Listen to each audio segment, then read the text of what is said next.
Yes, good morning all of you. Welcome you to all. आज के session में हम लोग यहाँ पर पर्यावरण अध्ययन के 20 क्वेश्चंस कंप्लीट करने वाले जो कि कहीं ना कहीं आपकी प्रीवियस ईयर एग्जाम्स में पूछे गए हैं या फिर पूछे जा सकते हैं। तो आज के सेशन में 3 डिफरेंट डिफरेंट पैटर्न के क्वेश्चन आपको देखने को मिलेंगे। आप नॉर्मल ईवीएस के क्वेश्चन देखेंगे, इसमें आपका पेडागोजी भी इंक्लूड रहेगा और साथ ही इसके अंदर आपका जो है करंट अफेयर्स जिसे हम लोग बोलते हैं, फिर कुछ स्टैटिक जीके के क्वेश्चन भी इसके अंदर रहेंगे, ताकि जिस तरीके का पैटर्न आप एग्जाम में देखेंगे सेम पैटर्न आज के सेशन के लिए रेडी रखा गया है।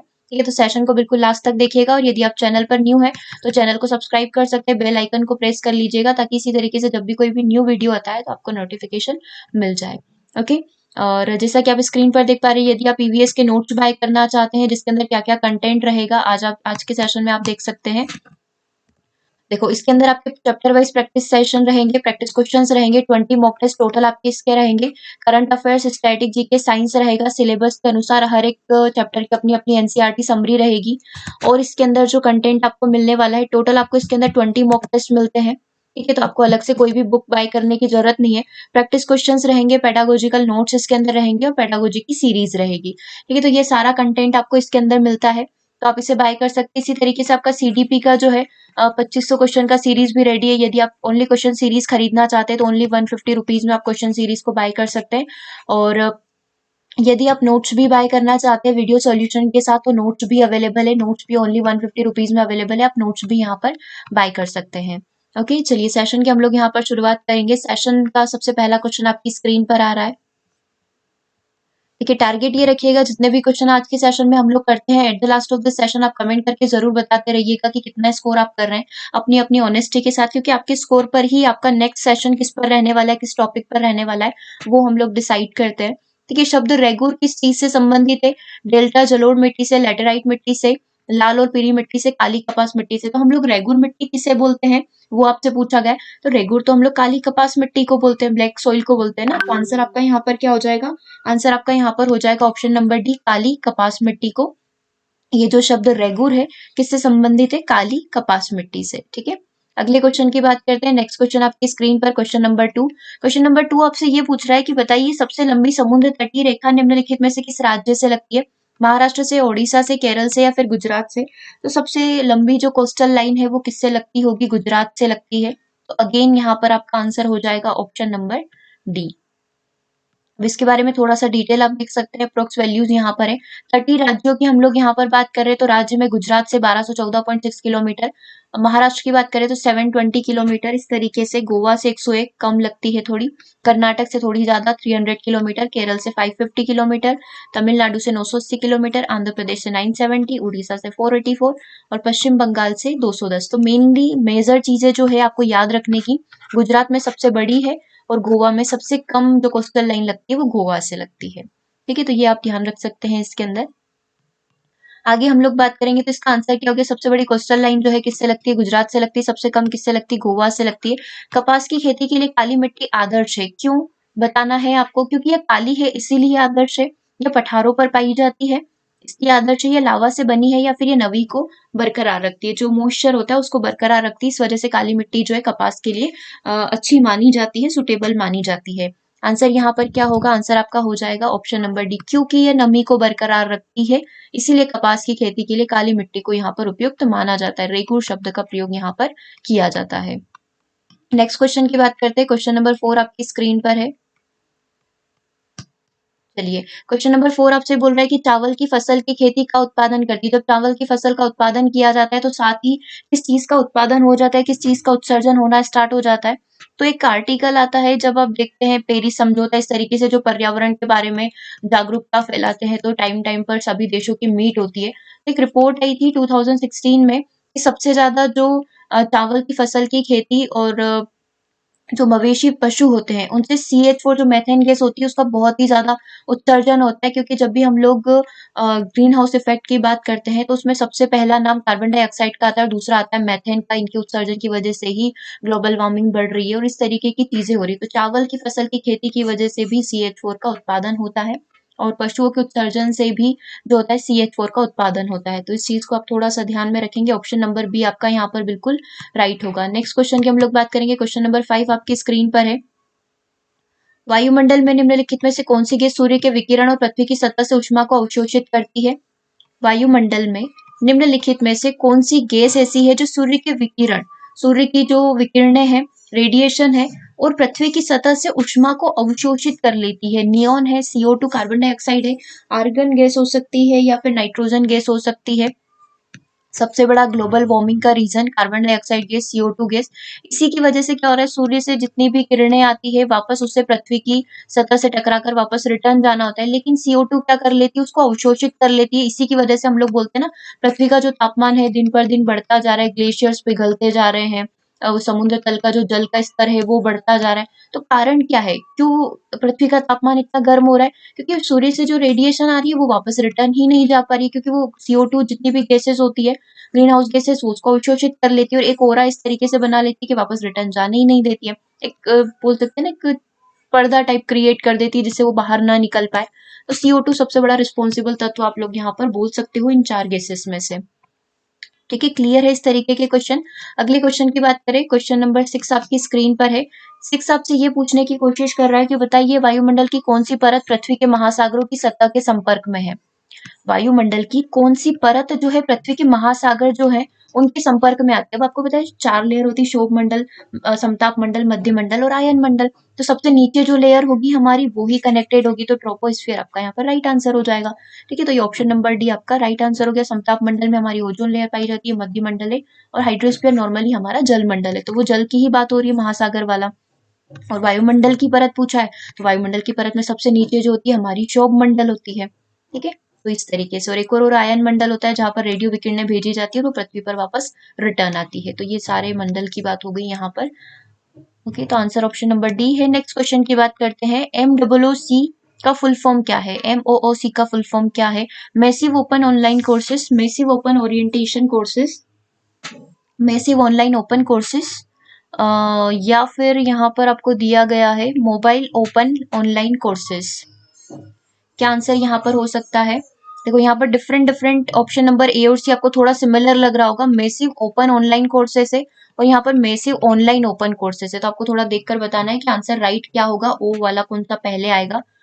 और दूसरा आपको बोल रहा है massive open orientation courses, mobile open orientation courses. ठीक है, आंसर यहाँ पर आपका है option number 1, massive open online courses इसका बिल्कुल राइट आंसर होगा। ये क्या होता है, काफी ज्यादा फ्लेक्सिबल होते हैं, किसी भी एज पर्पस के लिए बिल्कुल ओपन कोर्सेज, कोई किसी भी कोर्स को आप यहाँ पर ज्वाइन कर सकते हो, कोई भी बाउंडेशन, कोई भी रेस्ट्रिक्शन यहाँ पर नहीं होती है। तो MOOC कोर्सेज चलते काफी ज्यादा फ्लेक्सिबल होते हैं, बहुत ही आसान ये कोर्सेज होते हैं, कोई भी ज्वाइन कर सकता है इन्हें, इतनी कोई रेस्ट्रिक्शन वगैरह या ऐसी चीजें नहीं रखी जाती। तो इसका फुल फॉर्म आप ध्यान रखेंगे, massive open online courses is the right answer. ठीक है, नेक्स्ट क्वेश्चन की बात करते हैं, क्वेश्चन नंबर 8 आपकी स्क्रीन पर है। बताइए ऐसा पाठ्यक्रम सिद्धांत क्या है जो बदलती आवश्यकता और परिस्थितियों के अनुसार अपने विषय वस्तु और पद्धतियों में परिवर्तन लाता है? जैसे हम लोग MOC की बात कर रहे थे, MOOC massive open online courses की बात कर रहे थे, उसी की परिभाषा आप यहाँ पर देख सकते हैं। ये एक प्रकार का ऐसा कोर्स है जो बदलती आवश्यकता और परिस्थितियों के अनुसार अपने विषय वस्तु और पद्धतियों में आवश्यक परिवर्तन लेकर आता रहता है। तो ये एक एकीकरण के सिद्धांत को बताता है, ये फ्लेक्सिबिलिटी को बताता है, ये मोटिवेशन को बताता है, या फिर ये एक अग्रदर्शिता के सिद्धांत को यहाँ पर बताता है। राइट आंसर क्या होना चाहिए? ये काफी ज्यादा फ्लेक्सिबल होते हैं, फ्लेक्सिबल इन द सेंस कि इसमें किसी भी प्रकार की परेशानी नहीं होती, आप आसानी से इसको ज्वाइन कर सकते हैं। इसमें ऐसा कोई बाउंडेशन नहीं रखी जाती, एज क्राइटेरिया इस तरीके से ऐसी कोई चीजें नहीं होती, तो काफी ज्यादा फ्लेक्सिबल होते हैं, हर एज हर इंसान के लिए ये उपयोगी साबित होते हैं। तो इसे फ्लेक्सिबिलिटी का सिद्धांत, प्रिंसिपल ऑफ फ्लेक्सिबिलिटी बोलते हैं, जिसे हमारा MOOC कोर्स होता है। एग्जाम्पल के लिए आप इसमें डाल सकते हैं MOOC कोर्सेज। ठीक है, NIOS के जो भी कोर्सेज होते हैं वो सारी चीजें इसमें आ सकती है। अगला क्वेश्चन है, कक्षा गति पद्धतियों की शिक्षक की मानसिक और भावनात्मक कल्पना क्या कहलाती है? गति पद्धतियों, कक्षा गति पद्धतियों के जो शिक्षक हैं, तो teachers mental and emotional visualisation of classroom activities, उसको क्या बोलेंगे? क्या ये पूरा एक साल भर का प्लान होता है? वर्षीय योजना होती है, ये एक प्रकार की लेसन प्लान होती है, ये एक प्रकार की यूनिट प्लान होती है, या एक प्रकार की इसे संसाधन योजना के रूप में आप लोग जानते हैं? तो कक्षा गति पद्धतियों के शिक्षक की मानसिक और भावनात्मक कल्पना को हम लोग किस नाम से जानते हैं? हम लोग इसे लेसन प्लान के नाम से जानते हैं, जहां पर हम लोग पूरे एक लेसन को इसी तरीके से डिजाइन करते हैं जहां पर बच्चों की मानसिक और भावनात्मक कल्पना को ज्यादा फोकस किया जाए, उस पर ज्यादा ध्यान रखा जाए। आंसर आपका यहाँ पर क्या बन जाएगा? Option number B, lesson plan. ठीक है, नेक्स्ट क्वेश्चन की बात करें, आई थिंक यहाँ तक कोई भी डाउट नहीं होगा। फिर भी यदि आपको कोई लग रहा है कि कोई क्वेश्चन डाउटी है या फिर आपको उसे और डिटेल में समझना है, तो आप बिल्कुल कमेंट करिएगा, उसे हम लोग नेक्स्ट सेशन में डिस्कस करेंगे, ठीक है। और किसी भी प्रकार की कोई भी परेशानी आ रही हो चैनल से रिलेटेड या फिर कोई भी क्लास से रिलेटेड, तो आप बिल्कुल कमेंट कर सकते हैं। अगले क्वेश्चन की बात करते हैं। क्वेश्चन नंबर 10 आपसे ये बोल रहा है कि यूनाइटेड नेशन यानी कि संयुक्त राष्ट्र संघ द्वारा किसके जन्मदिन को अंतर्राष्ट्रीय अहिंसा दिवस के रूप में मनाया जाता है, international day of non violence के रूप में मनाया जाता है। मार्टिन लूथर किंग है, महात्मा गांधी का जन्म दिवस 2 अक्टूबर, जवाहरलाल नेहरू, नेल्सन मंडेला। महात्मा गांधी के जन्म दिवस को हम लोग अहिंसा दिवस के रूप में मनाते हैं, तो ऑप्शन नंबर बी जो है आपका यहाँ पर बिल्कुल ठीक होगा। ठीक है, ये कुछ स्टैटिक जीके होता है जो आपसे एग्जाम में पूछा जा सकता है। महात्मा गांधी की मौलिक शिक्षा का मुख्य सिद्धांत क्या है? जब वो बेसिक एजुकेशन सिस्टम की बात करते हैं तो उसका पर्पस क्या है? एक क्वेश्चन तो ये बनता है कि बताइए जो बेसिक शिक्षा पद्धति है किसके द्वारा लाई गई थी, तो गांधी जी के द्वारा लाई गई थी। एक क्वेश्चन तो वो बना था। और एक क्वेश्चन और आपका ये बन सकता है कि उद्देश्य क्या हो सकता है, तो शिक्षा को एक मजबूत मनुष्य का विकास करना है, शिक्षा आत्मनिर्भर होनी चाहिए, सेल्फ सपोर्टिव होना चाहिए, शिक्षा क्षेत्र की सांस्कृतिक और सामाजिक विरासत पर आधारित होना चाहिए, या फिर शिक्षा गतिविधि केंद्रित होना चाहिए, एक्टिविटी सेंटर्ड होना चाहिए। बताइए क्या लगता है आंसर बेसिक एजुकेशन का नाम सुनकर कि क्या चीजें यहाँ पर राइट हो सकती है? तो ये बताते हैं गांधी जी कि हमेशा जो शिक्षा जो होती है हमारी सेल्फ सपोर्टिव होना चाहिए, तो यहाँ पर आंसर क्या हो जाएगा? Option number B, education should be self supportive. ये बेसिक एजुकेशन का फंडा यहाँ पर बोल सकते हैं। क्वेश्चन नंबर 12 आपकी स्क्रीन पर है। 12 आपसे ये पूछने की इच्छा रखता है कि निम्नलिखित में से मृदा का वैज्ञानिक अध्ययन क्या कहलाता है? साइलोलॉजी कहलाता है, पेडागोजी कहलाता है, पेडालॉजी कहलाता है और ओंटोलॉजी कहलाता है। तो क्या आंसर यहाँ पर होगा? मृदा का जो वैज्ञानिक अध्ययन है उसे हम लोग यहाँ पर क्या बोलते हैं? पेडालॉजी बोलते हैं। मोस्टली स्टूडेंट पेडागोजी को भी पेडालॉजी पढ़ते हैं, तो वो गलत होता है, ये पेडागोजी होती है। मोस्टली आप इसे पेडागोगी बोल सकते हैं, पेडागोजी बोल सकते हैं, लेकिन पेडालॉजी जो होती है ना, वो हमारा मृदा का अध्ययन होता है, जहां पर हम लोग मृदा के डिफरेंट डिफरेंट जो टाइप्स होते हैं ना, उसका स्टडी करते हैं। ठीक है, तो आप इस चीज को ध्यान रखेंगे। मृदा का अध्ययन क्या कहलाता है? मृदा का अध्ययन हमारा यहाँ पर पेडालॉजी कहलाता है। तो ऑप्शन नंबर सी आपका यहाँ पर बिल्कुल राइट होगा। जो आप पढ़ते हैं शिक्षण शास्त्र, उसे हम लोग पेडागोजी बोलते हैं। ठीक है, चलिए अगले क्वेश्चन की हम लोग यहाँ पर बात करेंगे। क्वेश्चन नंबर 13 आपकी स्क्रीन पर है।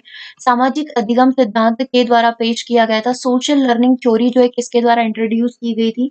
सिगमंड फ्रायड के द्वारा की गई थी, या फिर आपका अगला ऑप्शन है कार्ल यूंग के द्वारा, कार्ल सी रोजर्स के द्वारा, या फिर अल्बर्ट बांडुरा के द्वारा। तो बोबोडोल एक्सपेरिमेंट करने वाले कौन थे?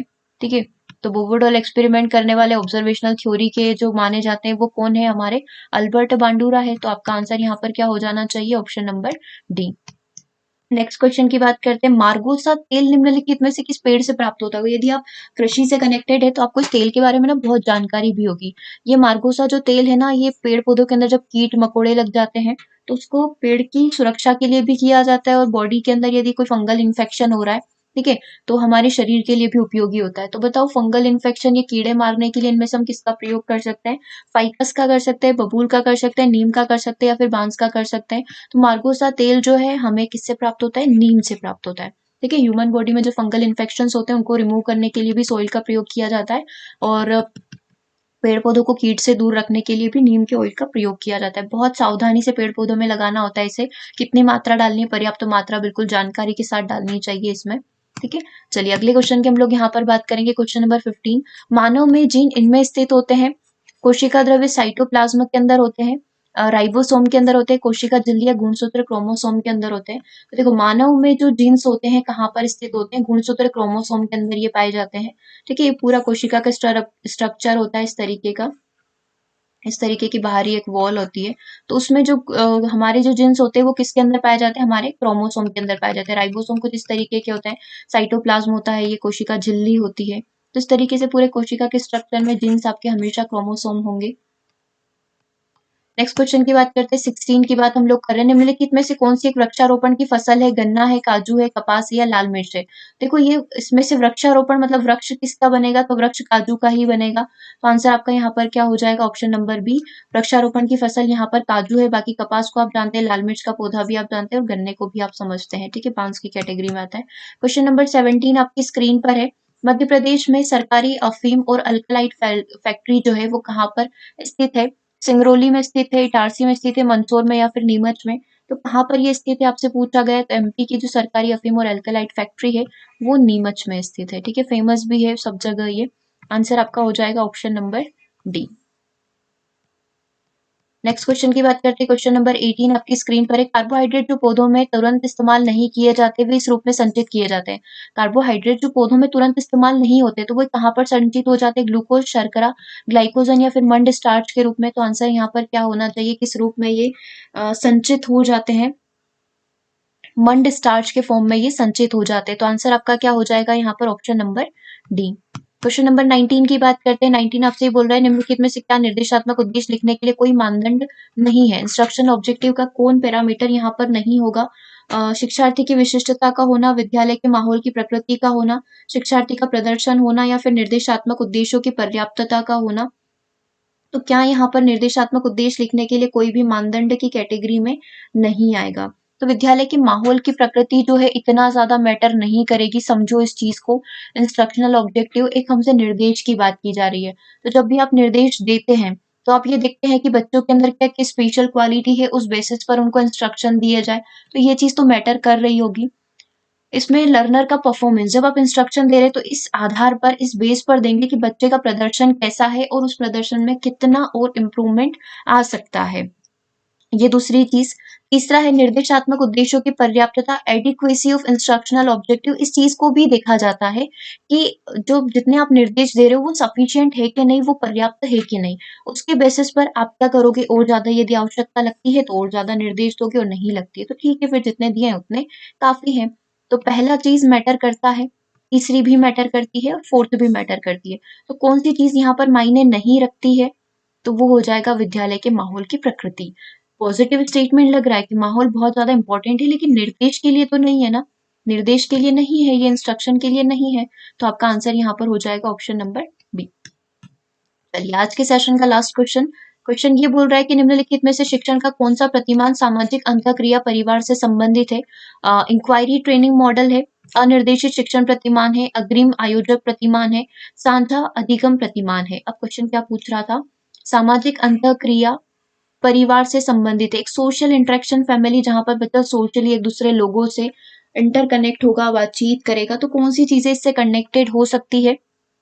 इंक्वायरी हो सकती है, नॉन डायरेक्टिव हो सकती है, एडवांस ऑर्गेनाइजर मॉडल हो सकता है, या पार्टनरशिप होती है। तो पार्टनरशिप करना, साझा करना, सोशली इंटरेक्ट होना, बातचीत करना, सारी चीजें बिल्कुल सेम है। तो हम लोग यहाँ पर बोल सकते हैं कि आपका आंसर क्या हो जाना चाहिए, ऑप्शन नंबर डी, साझा अधिगम प्रतिमान। इससे आपका बिल्कुल ही क्या होगा, कनेक्टेड होगा। किससे? सामाजिक अंतःक्रिया सिद्धांत से। ठीक है, तो आज के सेशन में हम लोगों ने 20 क्वेश्चन कंप्लीट किए हैं। आपका स्कोर क्या रहा है कमेंट करके जरूर बताइएगा। ठीक है, और सेशन अच्छा लगा है तो आप इसे लाइक कर सकते हैं, शेयर कर सकते हैं, और चैनल पर यदि आप न्यू हैं तो चैनल को सब्सक्राइब कर सकते हैं। Thank you for watching. मिलते हैं हम लोग 2 PM सेशन में।